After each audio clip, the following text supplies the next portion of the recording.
Okay, so today we have a presentation by Inge van der Ven, who is an assistant professor of online culture at Tilburg University, the School of Humanities and Digital Sciences.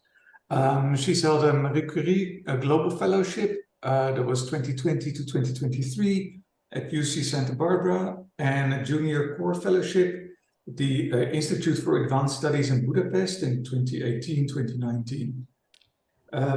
She wrote a big book, a monograph. It's called Big Books in Times of Big Data. And that was published with Leiden University Press in 2019. And she's also written several articles published in journals like the European Journal of English Studies, Medical Humanities, Narrative Digital Humanities Quarterly, Celebrity Studies, and the Journal for Creative Behavior. I think that's a kind of a nice range of different topics that she's published on. I'll now stop my share so Inge, you can take over. Perhaps you can explain what the change of title is and take it from there. I hope that you can all, hi everyone. I hope that you can all see it now on the screen. Yeah, I can see it. Okay. Thanks. Thank you so much for this very kind introduction, Menno. First, I have to start with an apology, which is not a very nice thing to do, but I was hoping that I would have covered the Johnny Depp chapter of my book and this case study, and I was working until late at night to figure it out, and then I thought, no, this is way too soon to actually present it. So I'm so sorry if I kind of lured you along with the promise of something that I cannot deliver. But I'm going to present on another case study that is part of the same book project. So it's not exactly a different topic, only the case study. And then you are perfectly welcome to ask me questions about the Johnny Depp case study afterwards in the Q&A, and I will promise to do my best to answer them. So my background, as Menno said, is in literary studies. I have also worked together with Menno.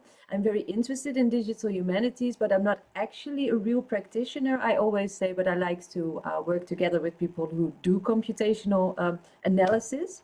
And in this book, I'm kind of trying to combine old-fashioned humanist approaches and techniques with a little bit more digital approaches, but I will say more about that in a minute. The book is called Digital Culture and the Hermeneutic Tradition, Suspicion, Trust and Dialogue. And I'm co-authoring it with Lucy Chateau, who is a PhD candidate almost finished at my department. And with this book, we would like to unite these two very different, seemingly contradictory traditions, so digital humanities or online culture and hermeneutics. I will say a bit more about that in this presentation. And we also like to give a very hands-on, very easily approachable, how do you say it, set of steps that one can undertake if one wants to do that kind of research, and it is intended for undergrad students. So I'm not going to give you any sophisticated programming or coding in this presentation, because it is meant as a very accessible, a very easy way into this topic, so to speak. At first you might think like this has nothing to do with digital topics, or at least with digital methods, but at the end I hope you will think differently, and I'm really interested to hear your views at the end, and also maybe you can give me some tips on other tools and methods that we might use for this book. So with that preface, I will just dive into it, I think. So to set the scene, like what is the problem that we are dealing with? We live in an information age, it has often been said, and this means that all kinds of messages are rapidly proliferating across many different kinds of media. And within this context, it becomes increasingly difficult to decide what sources we can trust and what voices we can trust and what we can pay attention to.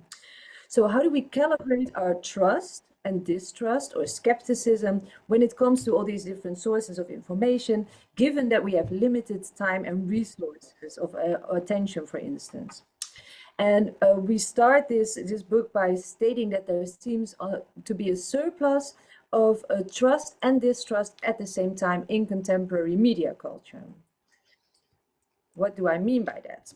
So on the one hand, increasing polarization in culture means that we can be deeply suspicious of other people that are outside of our own ideological bubble, and trust is waning in experts in certain communities at least.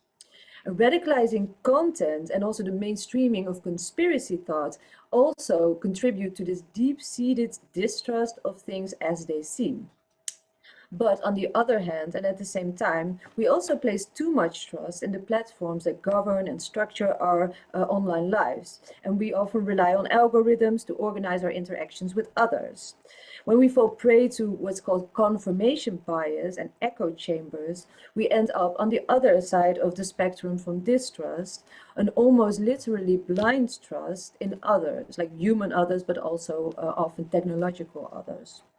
And it doesn't help that social media platforms often really seem to be designed to give us ever so many ways to connect us with people who already think the same and to close off conversation with people who don't.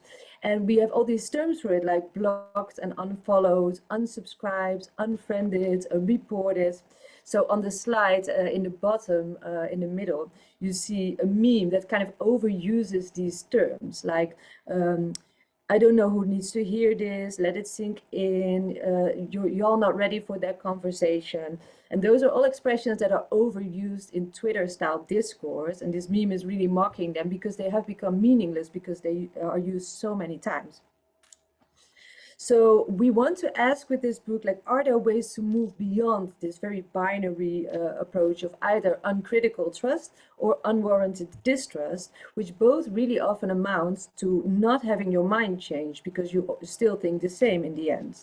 And we want to move towards new kind of forms of intersubjective dialogue in online culture and online discussions. So in this presentation, I will look for answers by looking at the subreddit Change My View, which is a discussion forum that's devoted to genuine online dialogues. And users can post their opinions from the idea that they might actually be wrong, with an openness to understanding alternative perspectives. And we ask, how does dialogism come about on this public forum? And does it allow for this calibration of trust versus distrust to move beyond what I will call the hermeneutics of suspicion and the hermeneutics of faith? And inspired by Hans-Georg Gadamer's dialogical hermeneutics, I will then propose an alternative approach that tries to combine hermeneutics with online research and that consists of a reading on different scales of text. So why hermeneutics? I don't know the level of familiarity of people in the room, so I'm just going to explain it. Hermeneutics has been called the art or the science of interpretation, but it also studies interpretation itself and its conditions. So it is fundamentally self-reflexive, it has been said. And that reflexivity also encompasses the level of me as an interpreter and the whole situation. So our being as interpreters is really considered fundamental for our being human. Hermeneutics is about building bridges and about mediating between self and others, and the familiar and the strange. And it is always in between. So a famous quote from Willem Deeltij is, interpretation would be impossible if expressions of life were completely strange, but it would be unnecessary if nothing strange were in them. So constantly this mediation. In hermeneutic practice, that means often meant looking for things that aren't there, or looking for double layers. So practices that look beyond the literal level for meanings that at first are invisible. And ever since the times of Homer, literature has been viewed like that, like as being allegorical. So words do not exactly mean what they say. And in folk etymology, Hermes was the messenger of the gods, and he lent his name to hermeneutics. So he was a traveler and he had winged shoes, as you see on the slides. So Hermes was a mediator, and he can be said to be the first translator even. So we see it in Greek Homeric allegory, in Christian exegesis of the Bible, like Bible study, but also in Dante, who has 4 different levels of interpretation, and also in modern hermeneutics. All of these look for hidden meanings. And later in modern hermeneutics, this was criticized, and it's called symptomatic reading. So reading culture for certain symptoms of what is wrong with it, basically. In any case, later on, at least since the 90s, with some exceptions like Susan Sontag, who already wrote about it in the 60s, there have been many people who are proclaiming the end of hermeneutics and say we now live in anti-hermeneutics, or post-hermeneutic time, which is often also a prescriptive claim. They would like it to be like that. But in our book, we in fact argue that hermeneutics was never really off the table, and that in fact today it has migrated from a range of philosophical theories and approaches in literary studies to pervasive practices in online culture at large. And in this book, we are going to show a range of such practices of hermeneutics in the wild, so to speak, in online culture. And these range from the hermeneutics of suspicion, and this is a term that was coined by Paul Ricoeur, and he mostly referred to what he called the masters of suspicion, namely Freud, Marx, and Nietzsche.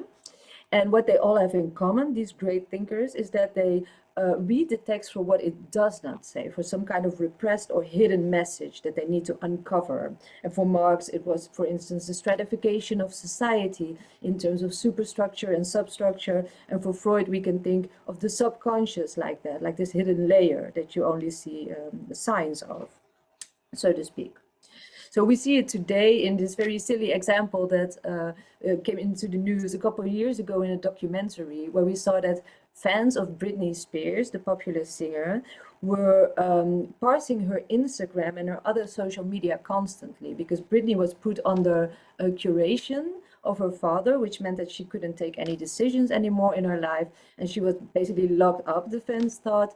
And then they were reading her Instagram messages for all kinds of hidden and veiled signs that she was oppressed and that she needed help, and going so far as even calling 911 or alerting the FBI because of it. So in these messages, you see she posted a picture of a Scrabble board, and they were looking for words that were a sign of help, for instance, or this rose symbolized that from the outside she's looking fine, but the part that you usually don't see is rotten. And the yellow top was also a sign that she needed help. So they go extremely far in this hermeneutics of suspicion, we could say, by analyzing everything online themselves and not relying on any mainstream journalistic media anymore. But there's also the hermeneutics of faith, also coined by Paul Ricoeur. And there readers come to a text with the hopes of some kind of revelation, something being revealed to them in a more positive sense. So again, then the meaning of the cultural expression is considered to be disguised and distorted, but it's not a matter of then subverting it in a hostile or aggressive way by the critic, but the interpreter feels herself addressed by the text and unveils its meaning with a certain kind of awe even for the text. So one example that you also see on the slide is this narrative that you often read is that Trump supporters were almost brainwashed by fake news on social media in the period leading up to his election. But media theorist Francesca Tripodi has followed two upper middle class groups of Trump followers among evangelical Christian communities in the southeastern United States in 2017. And she did all kinds of field work by shadowing them on and offline and conducting in-depth interviews with them. So she figured that these Trump voters were not exactly brainwashed by echo chambers, but they distrusted not only mainstream media, but also social media. So instead of relying on these intermediaries, they went back to the original source, so his speeches and his videos and his tweets, like his own output of the author, and then they came together and collectively parsed it for meaning using the same methods that they would normally use to interpret the Bible. So what they were doing was really old school hermeneutics, we could say, the hermeneutics of faith. So it still is everywhere. And in both of these modes of suspicion and faith, we see that a more real or more true sort of reality is presupposed that lies behind the appearance of cultural expressions, and then we need to decode it to figure out the truth for ourselves. And then, of course, in the case of computer algorithms or of code, this is true in an even more literal sense. And we could also see all kinds of instances where we either have blind faith in them or we distrust them completely, often with right, I must say. So we want to see whether we can get beyond this either blind trust or mistrust by dusting off another strand of hermeneutics, namely dialogical hermeneutics. And Hans-Georg Gadamer has famously set out this approach to interpretation in his book Truth and Method, or Wahrheit und Methode. So it revolves famously around the notion of dialogue, the process of entering into a productive conversation with a text or cultural object. And this is necessary because there is an insurmountable difference, in Gadamer's words, between the interpreter and the author. And this is often in the sense of time, like the author has already died and I have to figure out what they meant. So following Heidegger, Gadamer notes that the engagement with text and art needs to be a reflexive exercise. And in contrast to the Enlightenment thought and positivism, this tradition where subjectivity must be left at the door when you start analyzing anything, Gadamer urges us to understand our own biases as inevitable because of our deep involvement and engagement or convergence with the world that we live in. So by interpreting a text, I lay bare and question my own prejudice. And prejudice is then necessary for any kind of productive or interactive interpretive act. So our prejudgments come into view when a text addresses us in its strangeness and in its unintelligibility. And then for Gadamer, a real hermeneutic account is a fusion of horizons, a convergence of the vantage points of the reader and the text. They come together. And in the process, ideally, we gain a better and more profound understanding, not only of the other or of the text, but also of ourselves. So this does not mean, and that's very important, that we simply transpose ourselves into the horizon of the text, because that would be like an interview where I can ask you all kinds of questions and I really get to know you, but you will never get to know anything about me. So there has to be this sense of reciprocity, the search for something that we have in common. Which is understood as recognition in the face of difference or strangeness. Gadamer also emphasizes what he calls the foreconception of completeness. So this idea that the text that we are facing should be understandable in theory. And it also entails making the self strange as much as familiarizing yourself with the other's viewpoints. And some people might think this all leads to a lot of subjectivism or relativism, like at least my students often seem to think like that, but in fact it doesn't. It leads to intersubjectivity. Hermeneutics happens in an in-between, a space of vacillation. And it also demands that we never stop interpreting, we never dissolve the so-called hermeneutic circle, that's this circle that moves from part to whole. So the interpretive act is really never finished. So, thanks for bearing with me. Now I'm going to see if we can update this Gadamer's dialogical hermeneutics in the context of digital or digital literary studies or media studies. So Gadamer's main focus is on the historical gap, as I said, between the text and interpreter, the gap in time, but it has also been used for intercultural communication theories. And we think that his theory is just as vital for bridging epistemological differences in a contemporary context, and then especially in the face of polarization in online culture that I started this presentation out with. So we wonder, what could such a dialogue look like today, in which this ideological distance between me and the other, or the interpreter and the text, is not just an obstacle or primarily, but rather a source of productivity. I'm going to try to apply such a scaled reading to a data set from a subreddit called Change My View, as said, and we are going to use a digital hermeneutic approach to online discourse. And this means there will be an oscillating movement, like this circular movement from whole to part, which in this case is a movement from the whole data set. It's not exactly big data, but the N is all perspective, so to speak, and a close reading of the part and sample. So I'm going to show you some skills on which you could use this. And for some of these, we use NLP tools. Menno told me that not everyone has a background in digital humanities, so I'm going to explain anyway. So natural language processing, which uses computers to process text, to put it extremely simplistically, and to assist in the identification of meaningful subjects and associations. So it can help us to infer discursive regularities or topics or themes or sentiments from any type of unstructured textual data. So these are the skills and the tools that we used, and you see that they are meant to be in the form of some kind of circle where the beginning and the end are again connected to each other. So the first one, we call platform hermeneutics, and it answers questions like, what are the specific affordances, the specific characteristics of the respective platforms that we research, and how do they afford modes of self-expression and sociality, and in this case also dialogue, of course. Then a contextual reading I don't think I will do today, but normally it would be comparing the linguistic particularities of this data set against a similar online sphere, so to speak, and we then use TF-IDF for that. A distant reading is a way to kind of map out the most important themes that are present in the data set, and you could do it with topic modeling, for instance. It's a very common approach.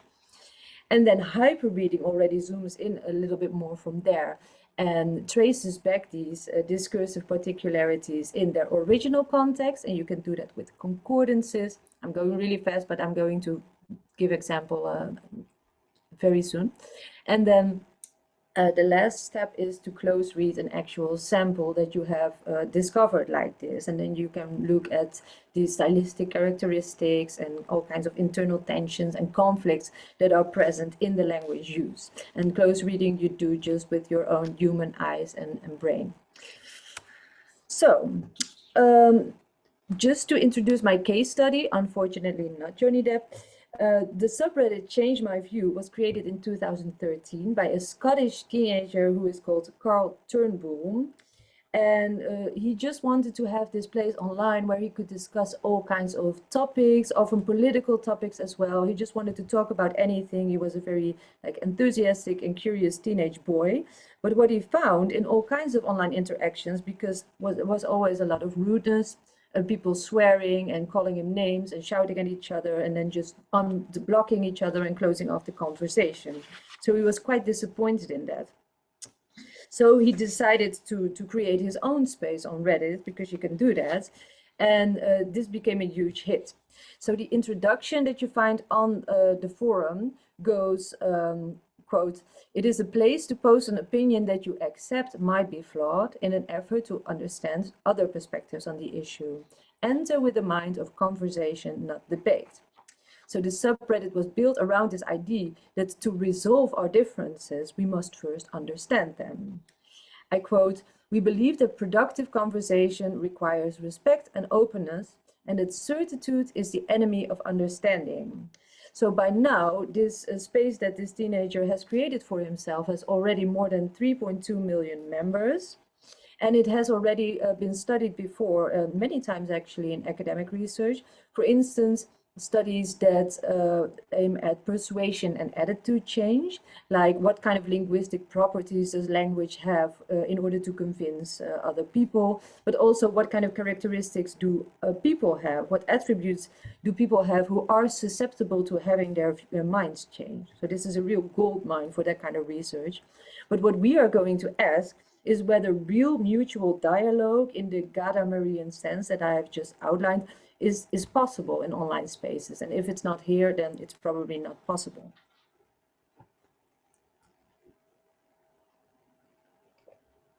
So the first level, as said, is what we call platform hermeneutics. So platforms are designed environments that distribute control, and they can be monetized, they can be copyrighted, and negotiate all kinds of levels of visibility and privacy. And these environments offer information that would run the risk of becoming lost in datafication, so to speak, if in the next levels we are going to extract the data from the platform. So we need first to look at it to have this information. Platform hermeneutics is about the architecture of the website and the modes of sociality made possible by it, we could say. So we look at platform affordances in relation to how people express themselves, or what kind of words they are allowed to use and what kind of words not. So most of you will probably already be familiar with Reddit, or maybe you have at least heard of it. It is a social news aggregation website which allows users to share and discuss all kinds of web content, really about any topic imaginable. It is divided in subreddits, which are little communities created by communities of users, or not so little ones. And most of these subreddits are public. So therefore, users are encouraged to use a pseudonym instead of their real name. And this anonymity affords the freedom to share personal personal stories, to maybe even express unpopular opinions that you wouldn't tell your grandma about. And this includes also politically incorrect opinions, of course. So you have a chance to say something and not be held accountable on your personal title. In a positive sense, it creates an environment where ideally only the quality of your argument should matter. It's used to persuade rather than your credentials or your authority in real life. But it is also often used to other provocations or toxicity or swearing. And Reddit is known for its relatively lax style of moderation. So posts and comments can be upvoted and downvoted by members of the community, and this determines their visibility. So it's called a karma score, the total number of upvotes and downvotes, or minus the downvotes. And the users do subscribe to content, so to certain topics, and not to individual members that they can follow, like on Facebook. So constraints to the discussion are posed by the platform architecture, especially because of computer code. Like the code is intransparent, and it determines which posts will be displayed in which Reddit users' feeds and on what place in the list. So the hierarchy is kind of intransparent. So some posts are a bit more noticeable than others. But still, the architecture of Reddit is a bit more conducive to inclusive participation compared to, again, Facebook, because it's more open and all users can interact with each other and with any post. And you don't have to be in some kind of friend list or follow one another. So this improves the chance that you are presented with content that you do not necessarily agree with, which technically or theoretically would encourage debate and argumentation. But then there are other features that go against this. For instance, the personalization features. So user interaction, but also the ranking of content, because these are really a way of filtering out information so that you don't get overloaded by any kind of topic. And these do give you more of the same, we could say. So they might create echo chamber effects. And the subreddit Change My View has then been called a potential way out of the echo chamber. So on Change My View, zooming in on the actual platform, users post their views on a range of issues and challenge others to then change their minds, as said. And these other users are then commenting on the post, arguing against the original poster's view, and responses can also contain links to other material or statistics. But there are certain rules, of course, to the platform that also distantiate it from the larger Reddit community. So they're a little bit different and more specific. And one of these is that the original poster must explain why they hold a certain view. They must personally hold that view. And I think this is where trust comes in, because of course there's no way of actually proving that I really think what I say I think. And they must be open to having their view changed. Again, something that you just have to trust each other about. So they agree to follow the conversation at least 3 hours after starting it. And the original post should be at least 500 characters. And both of these rules actually demand a little bit more time and attention than we are used to from your average online interaction. And users are not allowed to be rude or hostile towards one another, and they're also not allowed to accuse other people of trolling. But most importantly, the community also gamifies the process of changing views by implementing an award system, which is called the Delta system. Submitters are expected to award a Delta, which is a digital award, to commenters who have successfully changed their views. And they have to explain also why and how their view has been changed. And the Delta award is then awarded by some kind of bot. And more than one Delta can be awarded within one thread, and commenters can also do it, so not just the original posters. So all of these rules, I think, are designed to facilitate a productive debate. And on the one hand, they constrain an individual to express their opinion and to support reasoning for it, but they also afford it. So there's, as is always the case with rules. And I think in this specific case, these rules are in favor of what we might call a deliberation framework. So deliberation online as a form of discussion is marked by a civil discussion, it's marked by openness, by giving reasons, rational. It is also marked by allowing people to converse along lines of political difference. So it is saying, I see your point, but still I disagree with you, instead of saying, go beep yourself and then unblocking or blocking or unfollowing someone, as often happens. And also we note that the moderation of Change My View is relatively strict compared to the rest of Reddit, and there's prominent intervention, especially content removal we see a lot. So posts on Change My View can still be about any type of subject, as you can see here on the slides, but often they are a little bit political in content, and these are not the most popular topics ever, but just at a certain moment in time when I decided to take a screenshot. But usually the most popular topics ever are always a lot more political than this. But I wanted to show more variety. So the rules are enforced by moderators on a volunteer basis, as well as ordinary users who just point out violations of the guidelines of the community. And both of these type of users, of course, do it in their free time. So no one is getting any financial reward for this, which is also important. Are we now going to look, so this was a level of the platform and all the information we need to actually look at the data set itself. And for the next step, we scraped all the comments and posts of February 2023 with the help of an open access tool called Communalytics, something that also the students that are hopefully going to use our book can repeat for their own case studies. And why February 2023? Absolutely random. There's no reason for that. It's just that we decided to have a sample data set for this chapter. And the dataset contains 1,742 posts and over 28,000 comments, which I understand is hardly big data, but it would also be a pain to have to read all of that yourself.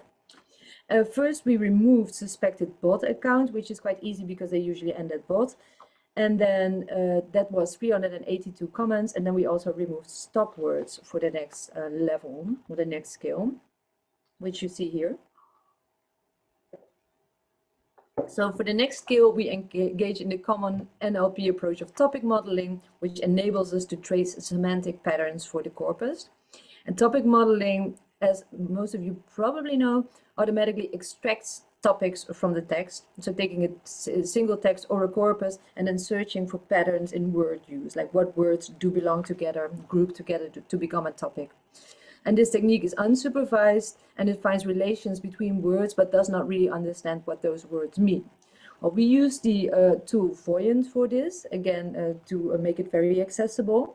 And what we see here, after we played around with a number of topics, we see that many of the topics that we ended up with actually do refer to politics, with words like candidates and terms and vote, probably American politics in the first place.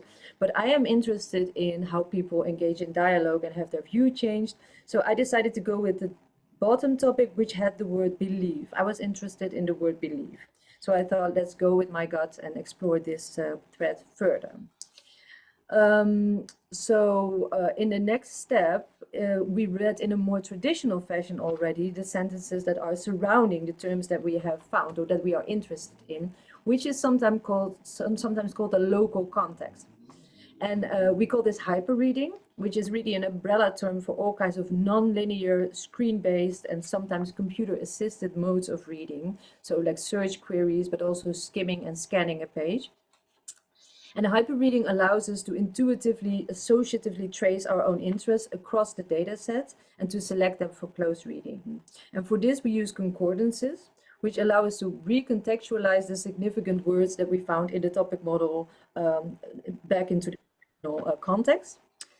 We used AntConc, again, a free corpus analysis toolkit for this.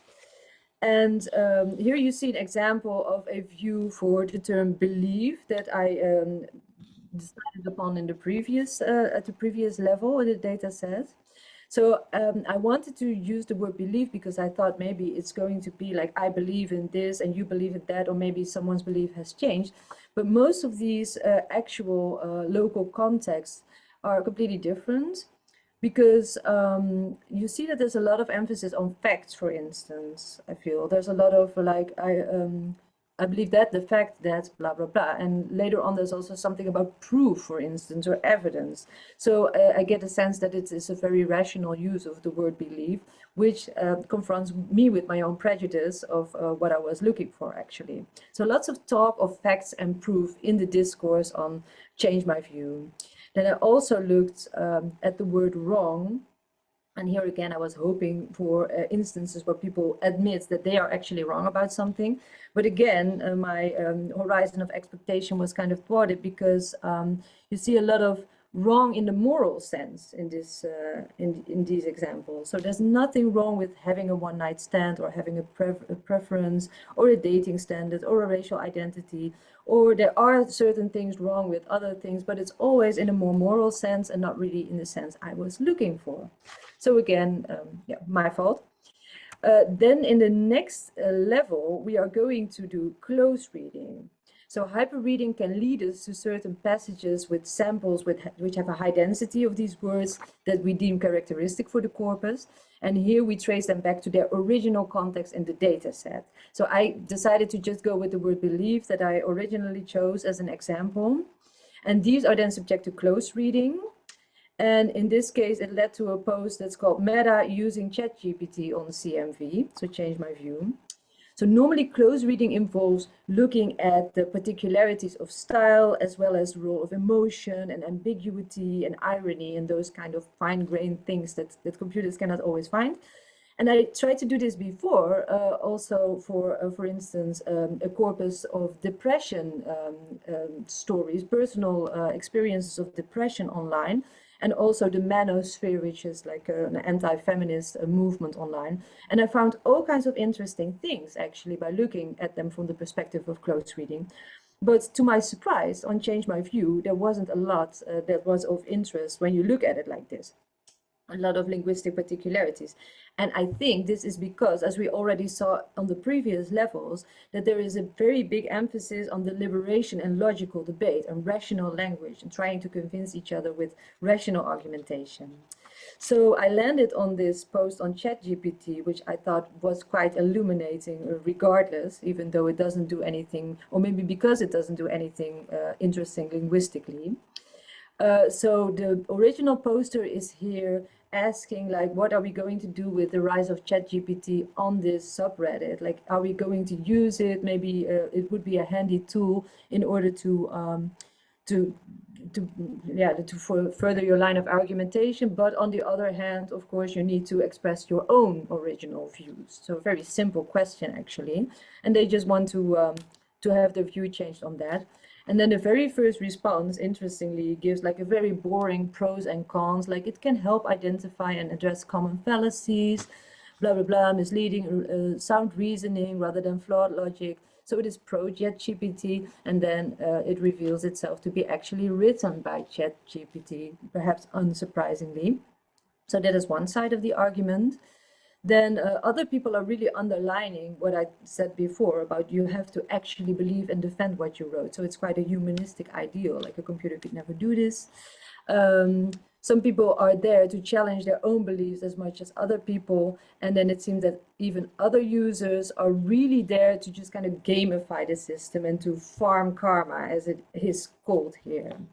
So yeah, it seems that there is like a very diversified way of using the subreddit as well, like either persuading as many people as possible and making a game out of it, or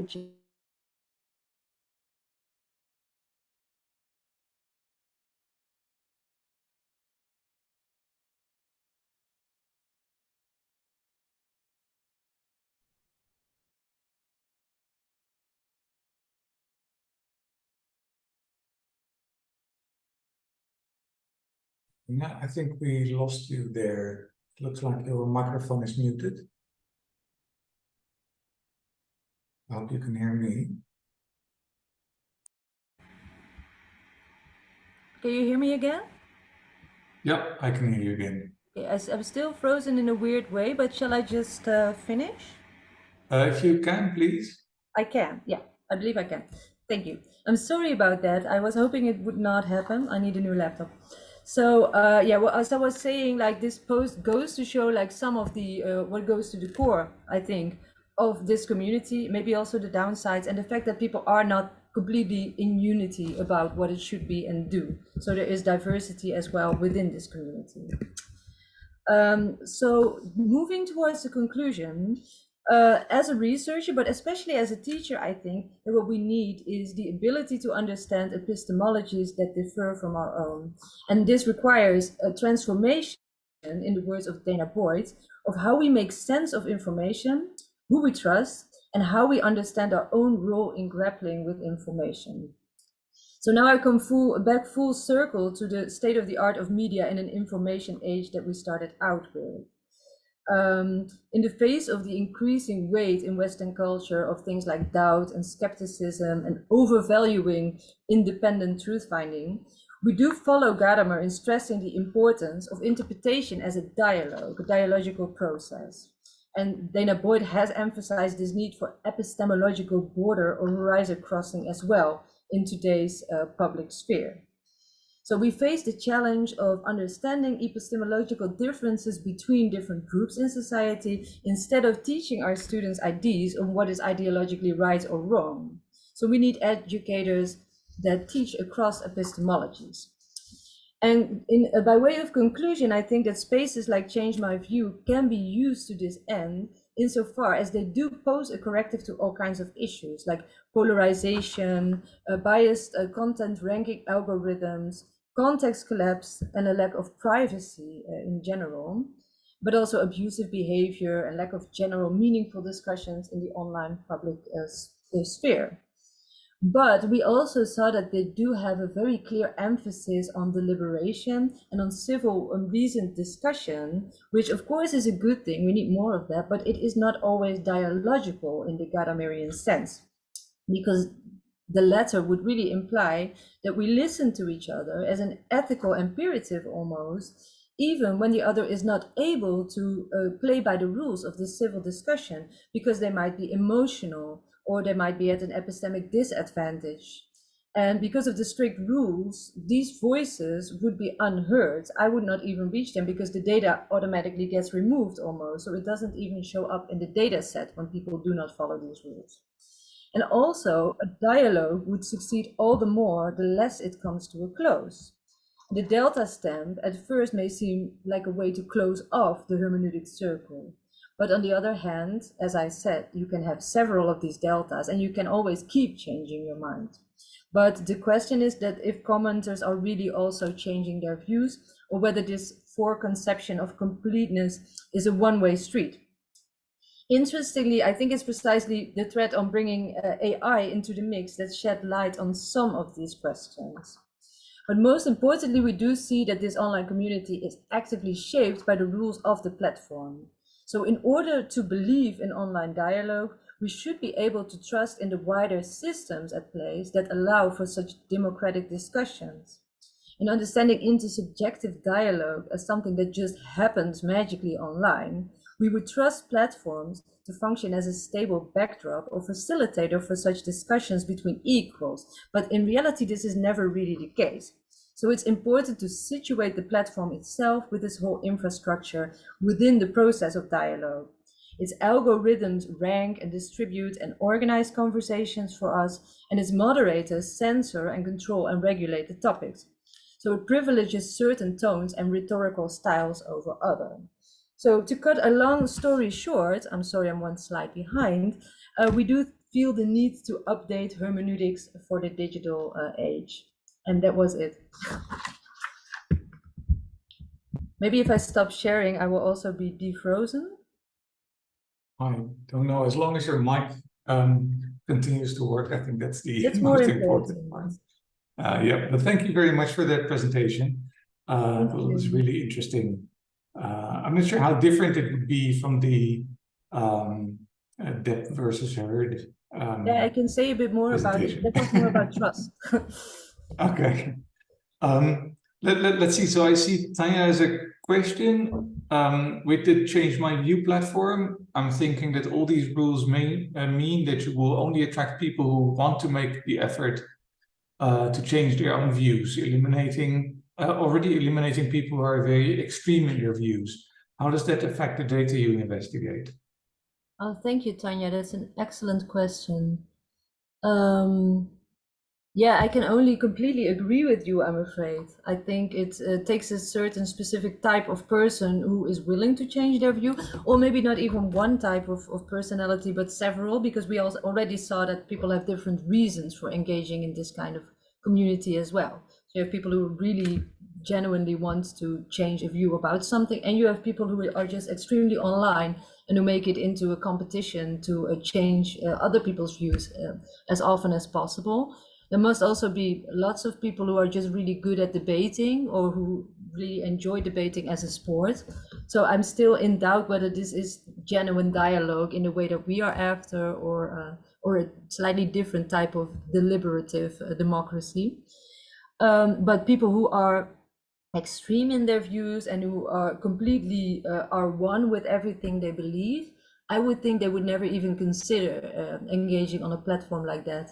And the way you put the question, I'm thinking now that those are the most important people to actually reach and change. So that makes this kind of community a little bit limited. And the data I investigate also because of that. But for this type of chapter, it's mostly to give students an example of a case study that they might also use. And we do encourage people to think of other online environments that they can research with the suggestions that we give them. Thank you. Now that's actually quite interesting. So I had a similar question. So if other people have questions, please just write it in the chat. So my question is not really related, but in a way, I'd like to see it as related. So I was actually wondering more about the algorithm that essentially decides what kind of information you get to see. So I'm not a very active Reddit user, so I don't know exactly what it looks like. But does this happen on the platform as a whole, or does it also happen within a Reddit? So if I get to change my view, does my kind of previous behavior trigger certain posts to be more relevant than others, or how does it work? So I was actually wondering, is the algorithm, even within this change my view, creating some sort of bubble for me? Oh yeah, I'm afraid that of course it's notoriously intransparent, so I don't know a lot about it, and I'm not a very technical person, but I'm afraid that it works exactly the same for all of Reddit, so that the moderators or even the creator of the Change My View subreddit doesn't have any control over Reddit's algorithm. And in fact, they now landed their own separate platform, Change A View, I think it is called. And it's a separate website because they were quite unhappy with the affordances of Reddit, and they wanted to take it a couple of steps further to have more different affordances than were built in on Reddit, so that they can to come a little bit closer to the ideal that they had in mind. And I think those algorithms have probably been designed specifically for that purpose. And Reddit's algorithms are just the same all over, and yeah, you don't have a lot of control over it. So I think that what you do on Change My View would definitely then also determine kind of like the filter bubble that you encounter on the rest. Yeah. So will that new website, will that new website then, do you think, have a different outcomes if you look at the discussions? I haven't really looked at the actual discussions yet, but some of the new features kind of look promising. They have an extra thing that you can shine a different light on a topic. So that's another button that you can use when your view hasn't specifically changed, but you are starting to feel a little bit different. So there's all kinds of nuances in between either having your view changed or thinking the same, which on Reddit is still quite binary, for instance. So I do think there are some nice updates there. Yeah. Okay, cool. I'm not sure if other people have questions. The chat is still relatively empty. I mean, we're not with a lot of people, so if you have a question, you can also just open your mic and ask a question if you want. Carolina has a question. Oh, okay. Colleen says, thank you for your presentation. Could you provide information on the data that was used in your investigation of the Depp versus Heard case? Yes.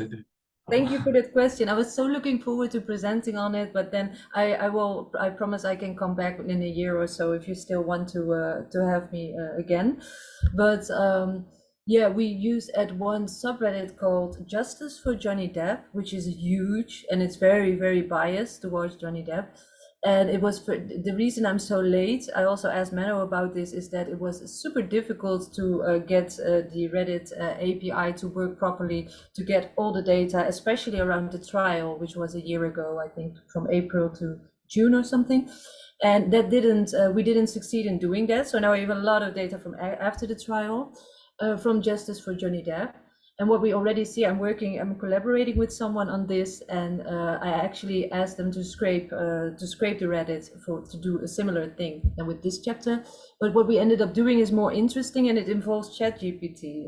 My friend wrote a whole prompt for ChatGPT where is asking them to categorize all the different posts on this subreddit and the comments and the responses to the comments in terms of either trust or distrust. And we were looking at trust for this chapter mostly, so not dialogue or distrust. And we really want to know, how do people think what do people base their trust on? Why do they have so much faith in a guy that they have never seen in real life and that their only information is from the media? So why do they think they know Johnny Depp and they can vouch for his innocence? Because millions of people do really passionately believe that. And then with ChatGPT, we were able to categorize all the posts in either trust or distrust, but also what is the object of trust or distrust, and what is the mediator, and what reasons for it. And then we're also looking at a Tumblr page with the hashtag Justice for Johnny Depp, and we're going to look at all the images there. And we're going to use Image Sorter, another tool, to kind of give a hyper reading of images to also see what we can what kind of information we can get to answer that question, like what makes people offer their blind trust almost in this context. And some preliminary findings, I think it is connected to what is sometimes called the halo effect, where if someone is really good in one thing in life, people automatically assume that they must be really good morally or that kind of thing. And there's also a lot of close reading going on, which I find very interesting. So people really make their own screenshots of the trial. They listen to the recordings that are super private between Johnny Depp and Amber Heard, and they really perform their own close analysis of that. And together they become hunters and gatherers of information. So it's a really interesting case study. Oh, thanks. Thanks, Anna. Yeah, I was I followed this a little bit, and I mean, we've got a teenager at home, and she, I don't think she has made up her mind if she's pro Johnny or pro Amber, but I remember talking about it. So I was actually wondering if why you're only looking at the Johnny Depp side of things, because I know there was also hashtags, pro Amber and trying, so would that also be an interesting contrast to see how if there are differences in trust between people who are pro Johnny and people who are pro Amber? Yeah, that would be a really interesting contrast. I think for this, because the chapter is about faith or trust, and I felt like the response was so overwhelmingly in favor of Johnny Depp, and there were lots of articles about why Amber Heard is getting so much hate, and why the way she is being the engagement she's being met with online is so problematic. But I didn't find a lot about why do people trust Johnny Depp. So I think that was my main reason for tackling this. And people also support Amber Heard, but I think the reasons in that case are often also from a feminist standpoint, and because it is so problematic how people deal with her, and from Me Too standpoints. And I got the feeling that with Johnny Depp, people actually think that they know him, and I thought it would be interesting to look at how do they build this trust. Yeah, definitely interesting. Yeah, thanks. Well, thanks. Amanda is more of a comment, I think, very interesting. There are also psychologists who read, within quotes, the body language of Depp and Heard. That is a very interesting point. Yeah, I have to look this up, because in terms of close reading, which already with images is also kind of more metaphorical, I would be very interesting to see how what kind of methods they use to do this. Yeah, thank you. Oh, thank you so much, Inge. I know we're essentially at the end of the time. I do see Marissa so if there's still a bit of time, I know you also have meetings after this, but perhaps the last comment or question from Marissa. Yeah, I forgot to mention this, Marissa, but oh, sorry. Go ahead. It was something I would put in the original idea for the presentation. We haven't looked at it yet, but it would be extremely interesting, especially with this method of ChatGPT having categorized all the posts for us. I was in fact wondering after the Netflix documentary if it does anything in changing opinions. What I did see is that many people just simply unsubscribed to Netflix after it. So there were Johnny Depp fans who were so outraged that the Netflix documentary would in fact consider it from both viewpoints that they would just say, okay, I'm not paying Netflix anymore. So this is an example of what I started out with, of people completely unwilling to consider a different viewpoint. Okay, thanks. Yes, diehard fans. Yeah, and I think the way this discussion is going, it really sounds like you will need to come back and present on that topic as well. But we'll stay in touch anyway. Thank you very much for the presentation. I really enjoyed it. I still had some questions on the methodology, but we can also do that afterwards. We've been discussing things anyway. But thank you for the presentation. Thanks for having me. Thanks.